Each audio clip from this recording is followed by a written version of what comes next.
I'd be curious to know how libertarians conceptualize power. What constitutes legitimate authority, and how would institutions be structured to maintain libertarian relations?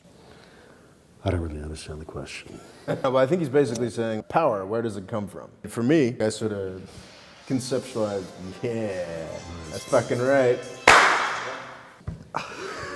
Thanks, Burke. Anyway, we're just totally keeping that in. It's for the interns' baptism by fire. Dun, dun, dun. What is it? What?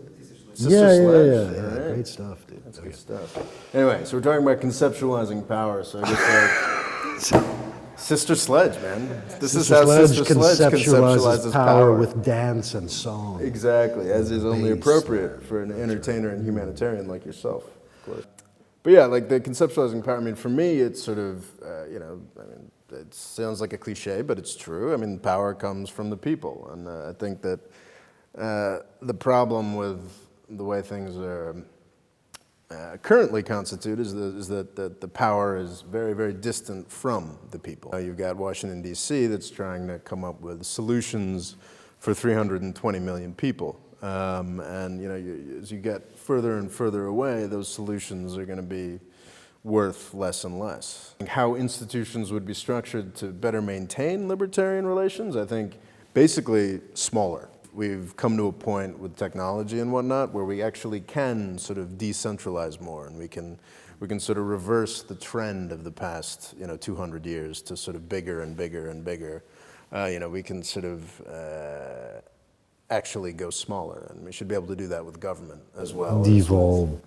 This is a strange point, but I was friends with a doctor when I was living in D.C. and we had an interesting conversation once. He said, as a doctor, I want the current system basically as it is. But he said, if I were just looking at the big picture, because he said, there are many people that are not well served by it.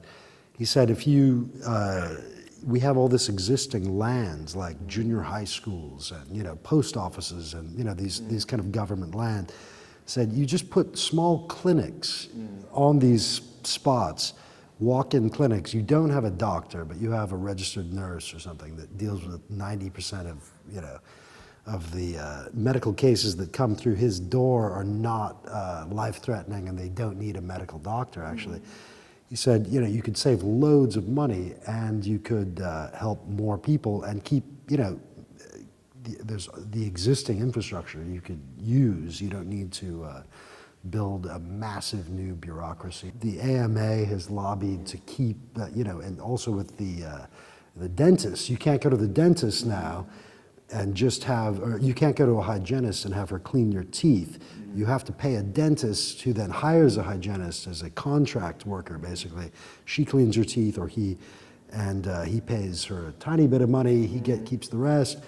The system is fine if you have loads of money as a patient, but if you don't, it doesn't encourage people to go to the dentist. That's sort of a vital point there. As you have these massive systems, you inevitably end up with a lot of overhead. Every solution gets as much bureaucracy as possible, and you end up with systems that are actually owned by the people working on those systems rather than the people who are supposed to be being served by them, Yeah. And I think that's another issue with bloat. That's another reason that having this sort of massive imperial system, having the sort of federal government in Washington, D.C. run more and more.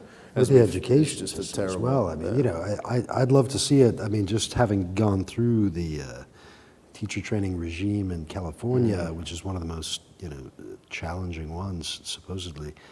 I remember thinking once, I was going through all these different hoops, jumping through hoops, and many of the other students felt the same way privately. We would talk about it.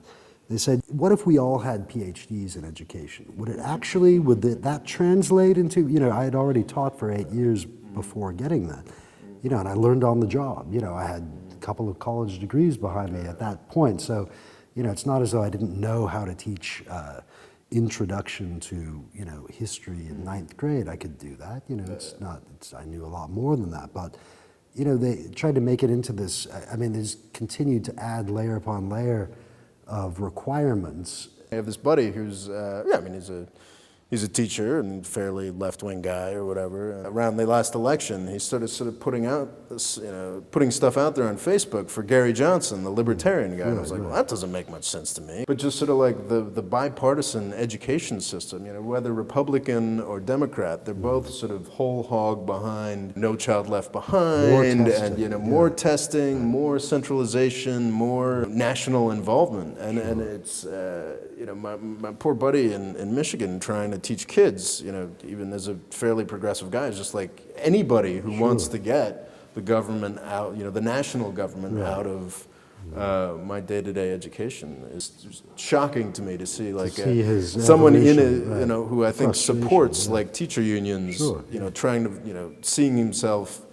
as advocating a libertarian position. It was just fascinating. But yeah, I mean, it's true. And I remember too, just in my own life, I mean, when, in high school, advanced English class, advanced placement and all that, reading all these things, very boring stuff, very boring. It was okay, expose you to it. I mean, it's good to know that, Miss Havisham and all that stuff. But then I got to university, a private university, blew my mind, fascinating stuff, very controversial things, interesting, fun debates, really wrestling with very difficult material. It was so much more interesting. And it's like, that, they had the luxury, it's like, okay, now we can, I just remember thinking, well, no wonder so many people are kind of turned off from. Yeah, it's so regimented, you don't actually realize until you get to sort of university that, oh, wow, like education is not a chore. Education is not this god-awful slog that I've been sentenced to. It's, and they literally had barbed wire surrounding the campus.